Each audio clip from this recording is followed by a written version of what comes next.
Hi, my name is Dr. Sabra Rizvi with My Dentist for Life, and today I'm going to be talking about bad breath in hopes of answering some of the most commonly asked questions. So, bad breath is the presence of a bad odor coming from one's mouth, and it is noticeable to others.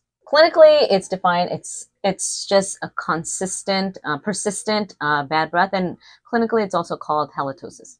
The most common cause of bad breath is poor oral hygiene, gum disease, dry mouth, certain foods, smoking, some medical conditions such as GERD, diabetes, or sinus infections. So halitosis is a persistent bad breath, and that is different from the occasional bad breath, which can come from certain foods like onions.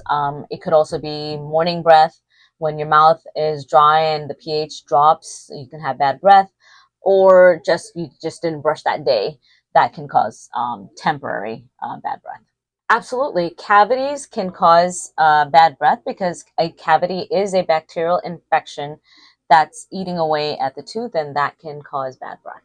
Wisdom teeth can absolutely contribute to bad breath if it's in a bad position where it is accumulating a lot of plaque and bacteria, or it's causing a lot of infection back there and maybe even having an abscess, and that can contribute to bad breath.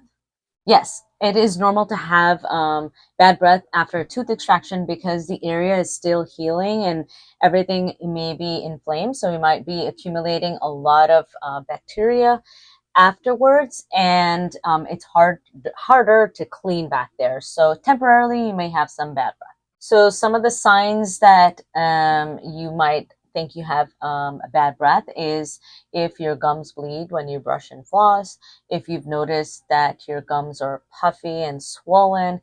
Those are signs of a chronic gum infection. So that could be definitely very treatable, but you have to keep your eyes on that. The dental treatment that is available for bad breath is gum therapy. We need to clean up the buildup of the calcifications of the bacteria underneath the gum line. And then the other thing is faulty restorations, so removal of old fillings, crowns that have accumulated a lot of bacteria. So that would also contribute to helping with bad breath. The mouthwash, I would say, is anything without alcohol because alcohol will reduce the pH content in your mouth and that can dry out your mouth, and then that leads to bad breath. And the toothpaste that I recommend is called Carie Free.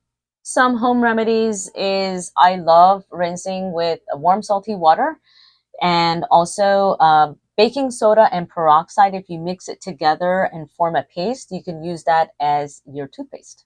Well, if you swallow and you taste something bitter or sour, then that could indicate that you have bad breath.